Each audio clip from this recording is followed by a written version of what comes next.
Well, let's get started. So this is our annual project update for OpenEXR. Um,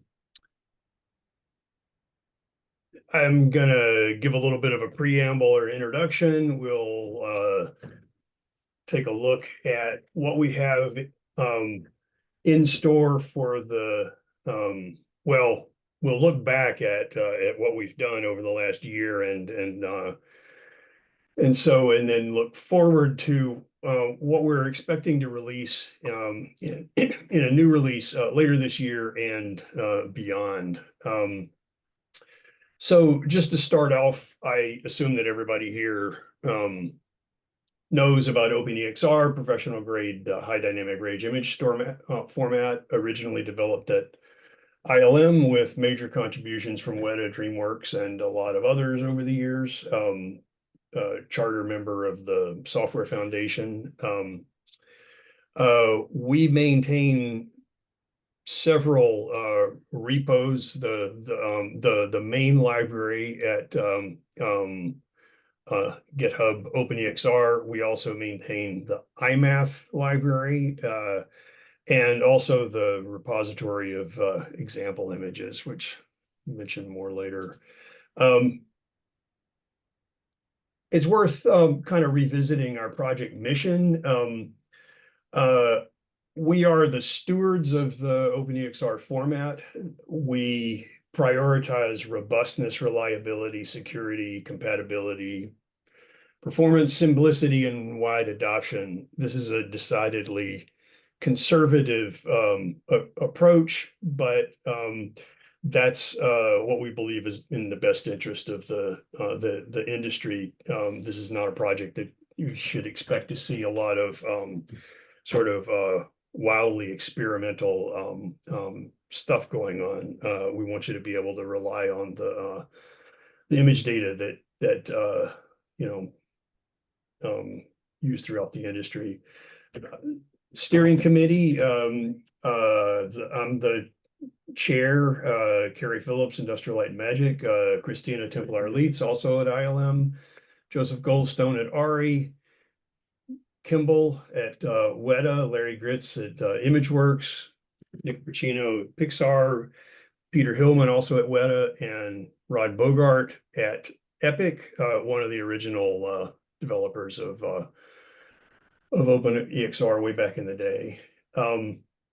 So looking way back, 3 years ago now, Kimball released the OpenEXR core library, a ground up rewrite of the library in C, designed to be stateless and therefore much more performant, increased threading and all of that. Kimball will add some color to that shortly. But anyway, that's been with us for 3 years now. This past year, exactly a year ago, the 3.2 release was mostly maintenance, bug fixes. We did swap out the zlib library for libdeflate, and Kimball can say some more about that. We made some updates to camera metadata, made a bunch of improvements to the online documentation, and we took ownership of the Python bindings that were developed by somebody many years ago and then kind of not properly maintained. So looking forward, by the end of August, in time for next year's VFX reference platform, we expect to make another release that will include updates to the Python bindings and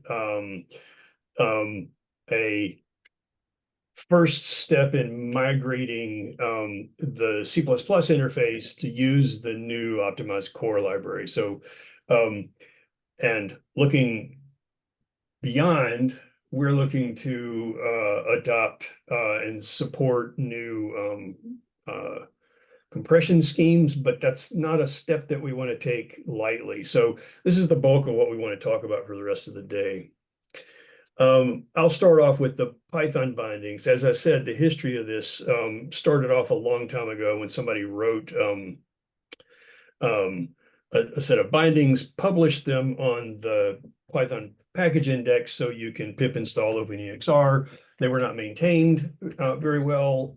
We took ownership of them last year, and I have been working over the last few months at a total rewrite of them using PyBind 11 and using NumPy as the mechanism for representing pixel data.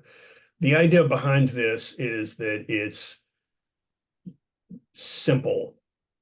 It's not designed to be efficient. It's not designed to be just as simple and brain dead way of accessing data in a file. Also designed to be as Pythonic as possible. So to write a file, you create a dictionary of channel data, maps named to NumPy arrays, and a dictionary of header data, and write it. So to read it, reads a file into a dictionary of channels and a dictionary of metadata.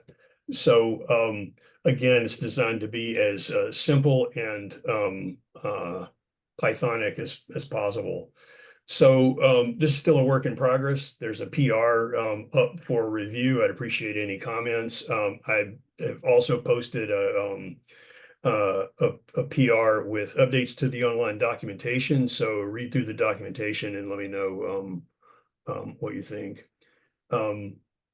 With that, I will pass it off to Kimball to talk about the upcoming changes to the C++ API. Yeah, hi. So the C++ API should, like, in terms of the classes that people normally use, your existing code should basically just work. However, the internals of those classes, right? We've for a long while been using the pointer to implementation pattern for this stuff, and so it actually gives us a relatively easy path to sort of replace the internals of that. And so the public API is still a stateful API. We'll probably add a few functions that get to a stateless API. That really, it depends on what you, I guess there's two ways of thinking about how you do multi-threading and buffer management. And so the API should sort of support two models. One where a thread can work in its own chunk independently, or you could have threads that work on a sub chunk of a larger frame buffer. And so you should be able to do both going forward. One of the moves of this, the internals, if you're using the existing API, will continue to use the thread pool thing, that the layer that we include in OpenEXR. In the longer term, I'd like to start seeing us move actually away from that and using an existing thread pool,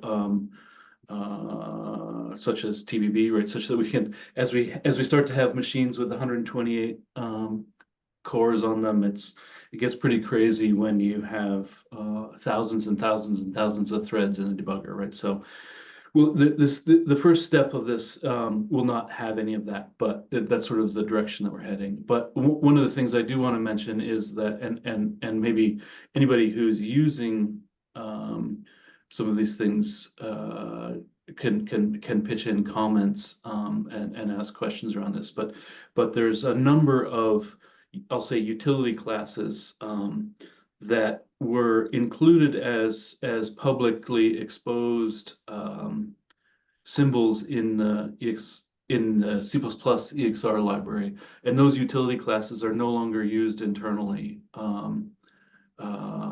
because we've switched to using the core library, which sort of does a number of things differently in terms of getting to the efficiency that Cary mentioned, right? And so these we will probably mark these as deprecated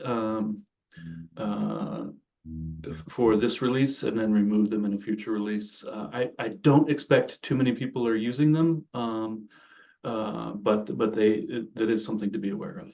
I think, Cary, I don't know how much I could ramble about this for a long time. Maybe let's move on to the next one.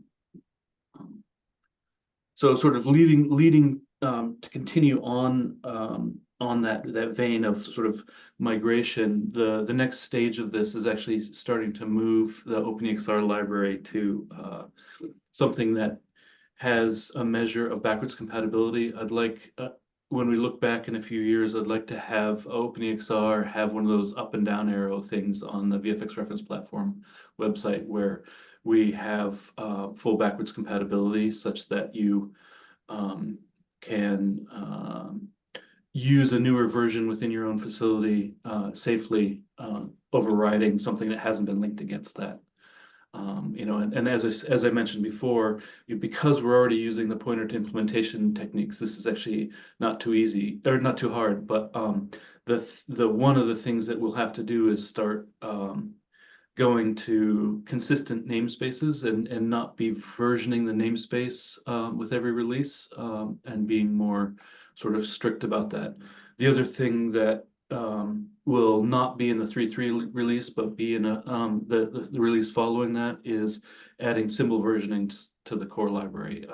This is very difficult to do in C++, but it's actually quite reasonable to do in C, at least for ELF binaries. So I don't Windows, I'm not 100% sure what that will look like yet. I don't know enough about that yet, but for Mac and Linux, the symbol versioning will allow us to sort of behave more like the C library. And oh, Michael's asking what symbol. So symbol versioning allows. So like if we have a function, say OpenEXR read header, and we decide in the future we need to change that, it allows us to have the same. It allows us to provide a version of that. Even though we might have changed the API such that we retain that backward compatibility. Is something that you see in the standard libraries, so the standard C++ library, the standard glibc library, all do this, and some of the longer-lived libraries have switched to this as well, and that's something that I think is important for as we move forward for the long-term lifetime of the library, and so that's sort of, and you know, I'll have a slide later about another discussion that will happen at the BOF around the compression and GPU stuff. So maybe we can go on. So yeah, just to summarize, the 3.3 release will not involve any significant changes to the API. It should be a Correct. relatively drop-in version, but that brings a lot of the goodness of the core in terms of improved performance. Yep. The header in the core library, even just looking at the header parsing is significantly more efficient.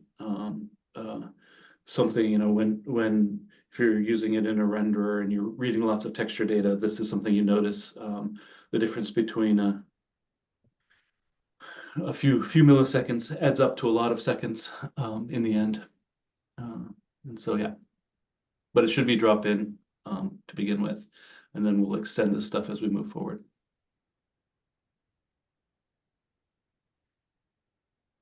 Right. Okay, so new compression. Months ago, Vlad Lazar and Philippe Leprince contributed an extension to the library to support ZSTD compression.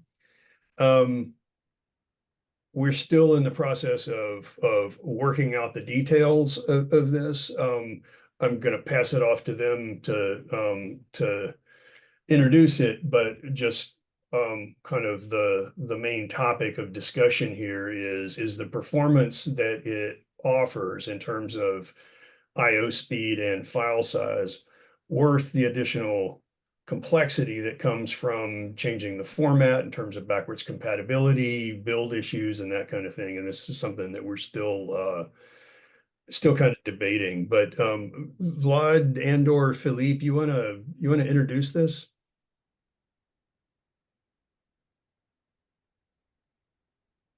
I can maybe start, or if you want, Philip. Go ahead, go ahead. So I was working at Unity with Philip in I think December last year, and they basically were investigating different methods to compress deep data. And one of the obvious things that I wanted to do, well, we tried sort of machine learning approaches and other things. And basically, at some point, I was curious, what would it happen if I were to add like a best-in-class compression, lossless compression method with deep data? What sort of results would I get? So I was kind of pleasantly surprised that for deep data, I was able, for a few sequences that I had lying around, I was able to get about 20–30% size gain compared to zips. And I forgot what's the decompression speed. I sort of linked it in the PR. It's much faster and slightly smaller. Basically, Philip suggested that instead of integrating directly Z standard, that I should integrate a BLOSK, which is already a dependency for OpenVDB. The advantage of BLOSK is that it already comes with a sort of drop-in compression algorithms banks.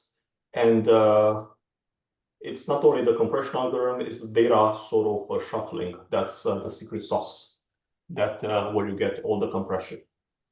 So basically, we're thinking that I could maybe run around and try to implement the SIM decompression and threading and all that stuff by myself, or use a sort of a pre-existing library that will only get better with time. So I can understand that it's probably harder in terms of build complexity and all that. But it's, anyways, so those were the sort of leading ideas as to why I implemented the way it is. I don't know, Philip, if I missed something. No, that's all good. One of the things that Vlad was saying is that, you know, it's not just the bare compression algorithms that are important, but also the pre-filtering and post-filtering algorithms, and all that stuff is implemented in a very careful way in C, and they want to make sure it's, you know, they claim it's as fast as a memcopy, which is probably not the case, but it's they want to keep that as close as possible. So it means that in terms of performance, BLOSK will be something that will be audited, you know, on a regular basis. And I'm not sure that a project like OpenEXR would have the resources to do that on their own. So that's why I thought that was potentially a good idea. The other thing that I kind of tried to integrate it in a, you know, seamless way in the CMake setup, so that if you have an internet connection, you can download the code directly from the BLOSK repo, the correct version, and then it's going to use the CMake setup of BLOSK to build that project, and that will be integrated as a sub-project inside the OpenEXR. And that you know, that removes a lot of complexity from CMake. That stuff works fine in my experience, and there's also a possibility to use the current version of CMake that you've got, as long as it's you know, above a certain minimum version. Yeah, so yeah, just to reiterate, we were looking for something better for deep data mostly, but it turns out that also for regular images it's a bit better. So yeah, I think that's something we've been working on for a while. I'm hoping that it will come through, but I understand that there are other problems down the line regarding, integration with Linux distros and, integration in other, systems in general.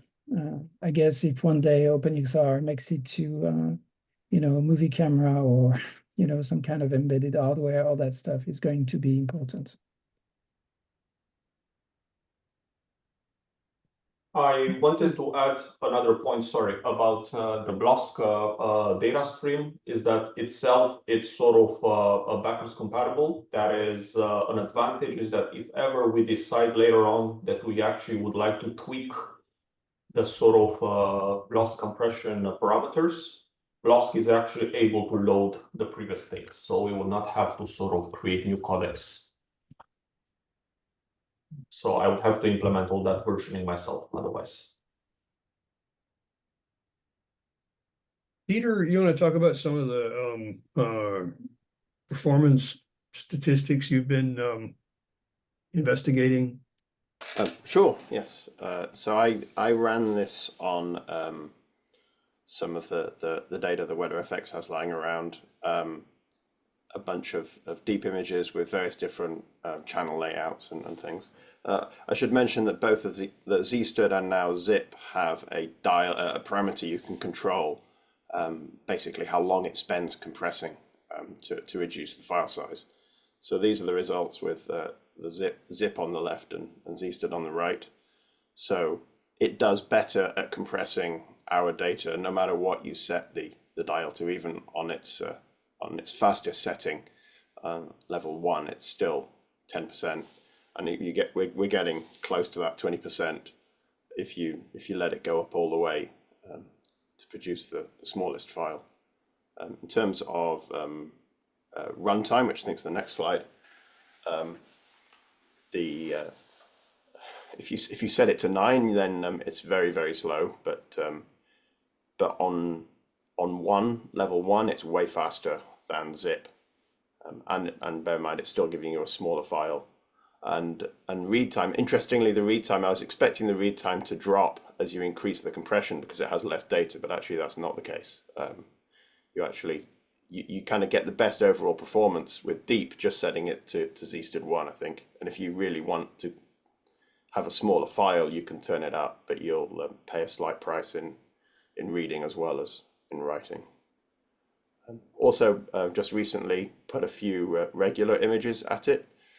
Then it's not quite as compelling. We actually got slightly larger files out. I think maybe this was dominated by some of the results with just straight RGB half data, which Zip has got some organization things in there where it sorts the data already, so it's kind of optimized for half and does really well. But as soon as you give it float data or mixed data types, then it suffers. So I think that's why we were getting slightly worse compression ratio. But what we do get is that it reads faster.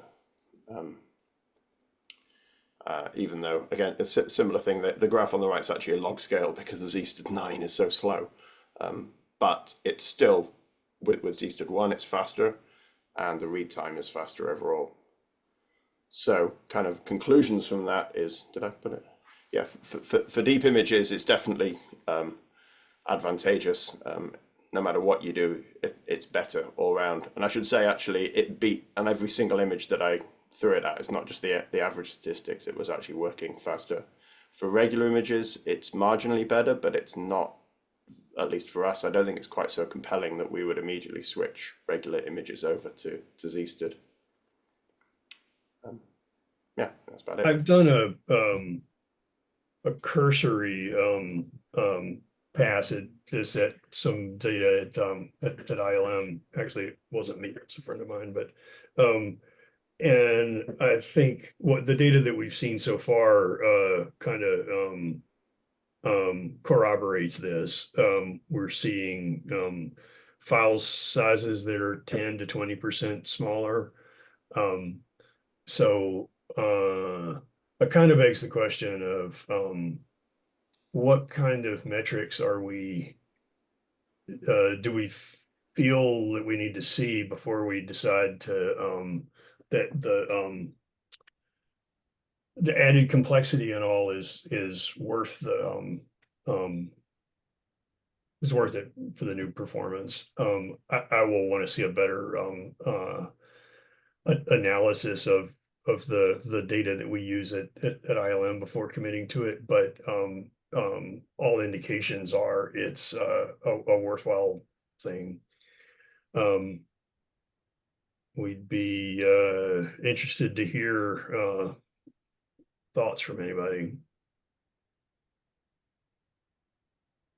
I would like to make a small comment.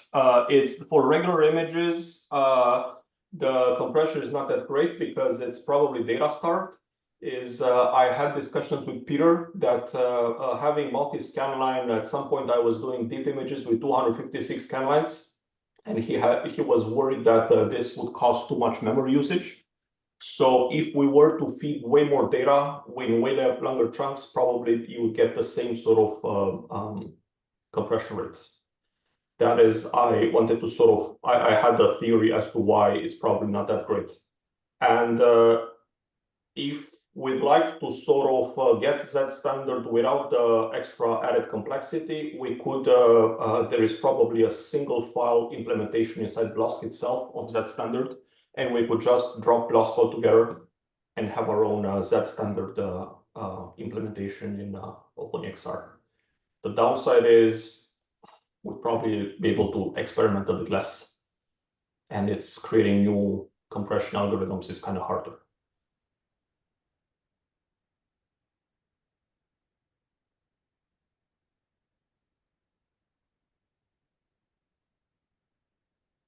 Thoughts from anyone else?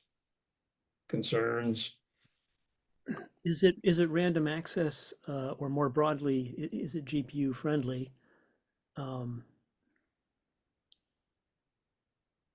Yeah. Yeah, no, I mean, I think that's sort of one of the things that we should talk through, right? And that's good. There's a later slide, but there will be a BOF next week in Denver, and one of the topics there is well, I guess we can ask for community contributions first, but I think it's after this one. Cary, is basically I chucked in a slide saying, hey, let's talk about the GPU compression side of things next week in Denver for anybody who's around at the BOF, because there's a bunch of things like that we've been wanting to experiment with. I don't know of a GPU implementation of Z standard.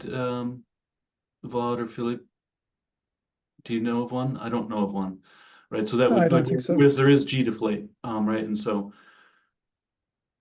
that could be an issue.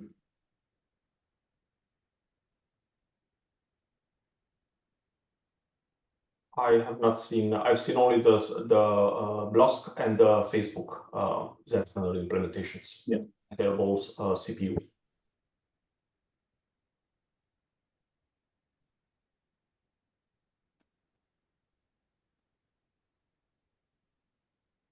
Yeah, if we're going to change formats, it would be great to change formats to something that is efficient on both CPU and GPU. My vague understanding of G deflate is that it sort of adds an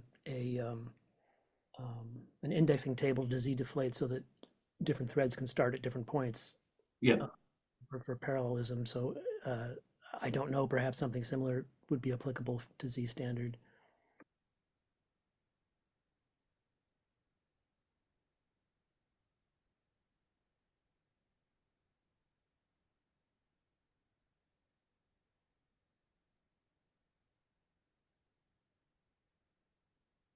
But yeah, so those are I think the things that we need to run to ground before we decide to merge or not merge. But always keen for open discussion on this and any feedback. I know people appreciate smaller files, but I think that's an obvious win, and faster things is also obvious wins. So I think there's definitely appetite, but I think we should run some of these other things to ground first. And so keen for any feedback there. People also appreciate stability and backwards compatibility and all of that. So that's just the kind of relating this back to our mission as stewards of the the format. Yep. I think, I think a general sense is that the level of performance that we're seeing here is worth the hassle that this would inject in starting to see images throughout the industry that require newer software to read, but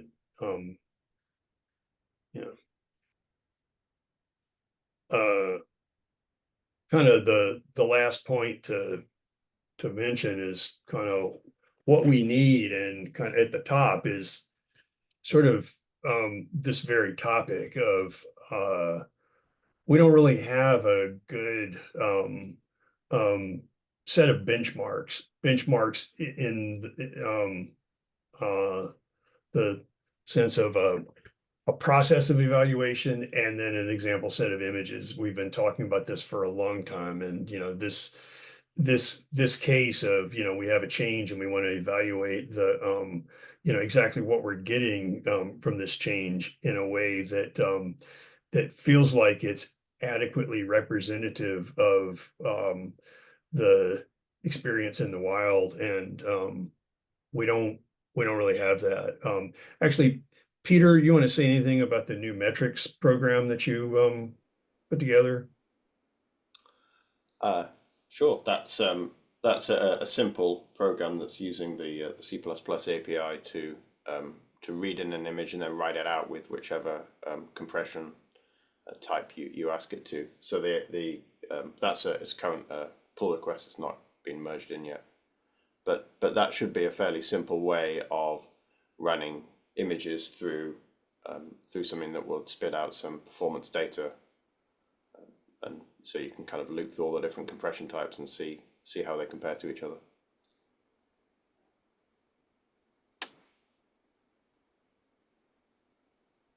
The other thing I'll make a plug for is help with our website, which is still kind of discouragingly lame. Anybody with any expertise and interest in helping us make it look a little better, I'd really appreciate it.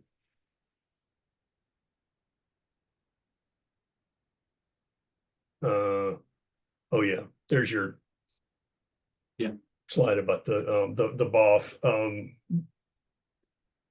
That will be mostly Kimball, but definitely show up if you're there.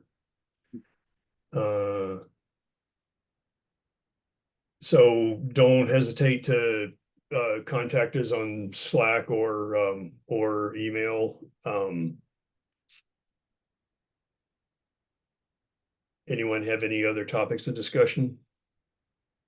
There's a couple of things in chat, Cary. I'm just catching up there. Yeah, so so there will be BLOSK available in Conan. That's cool. Michael asking what we're looking for in terms of benchmark images. Maybe these are questions for Peter.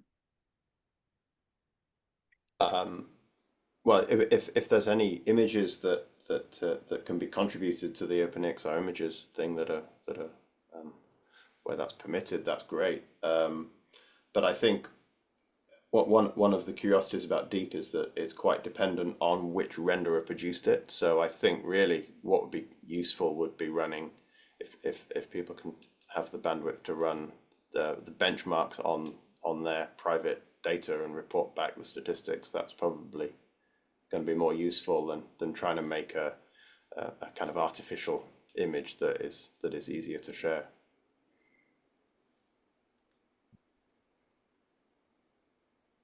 So run the benchmarks on your images and report back. I have like 500 images without copyright that each of them completely different, but not deep, just normal RGB, maybe a matte. So I don't know if any of that's useful. I'll ask some more up here. Okay, fine.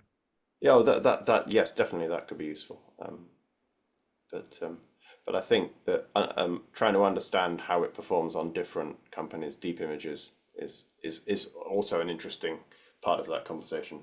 Kind of really want to see how it's working in both. Okay.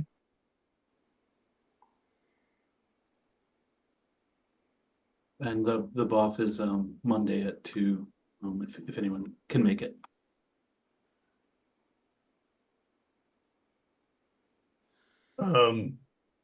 Peter, did you see Lee's question about the byte swizzle? Oh, I was just reading that. That was the that's out of the box zip single. So which does the swizzle, assuming that it's getting half float data. And yes, it probably does do a worse job than not doing it, but that's how it works. So that's the thing to measure.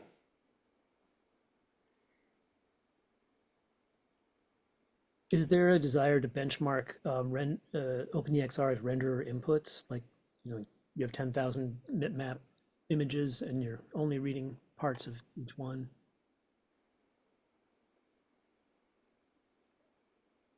For example, I could imagine either instrumenting a renderer or just synthetically producing a list of reads. Yeah, I mean, we certainly do that. We have it instrumented for Manuka, for example, which informed me a lot when writing the core library. Sort of the reason that it exists actually is that, but I don't know. So Eric, are you asking whether to include that in this benchmark stuff or? Right. Yeah. Asking whether that's part of trying to get more metrics here. Yeah. Yeah, I think we should. How we collect that together, I guess we'll have to take that offline, but. Yes, for comparing compression algorithms, I figured that the best thing to do is to read the entire image in, time how long that takes, and then write the entire image out. So it's not trying to do random access, because I figure that's not particularly dependent on which particular compression algorithm you're using.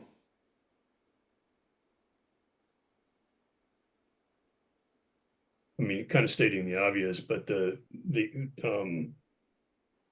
goal with a set of benchmark images is to capture the kind of performance that studios or users of the file format typically encounter.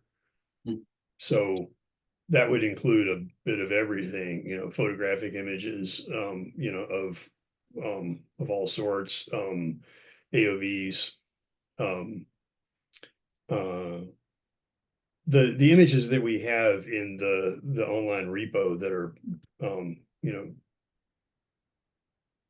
posted on the website are really old. They're basically the set of images that Florian and other put together when the format was first released. Kind of bootstrap the process. So they're not modern images by any stretch of the imagination, and that we should really have some much more modern and representative material.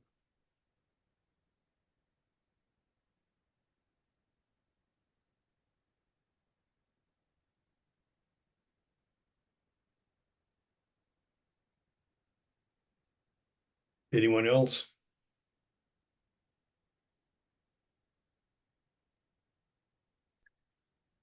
If not, then we can call it a day, and we'll see some of you on the open source days on Sunday, and then feel free to come by and talk to Kimball at the Birds of a Feather.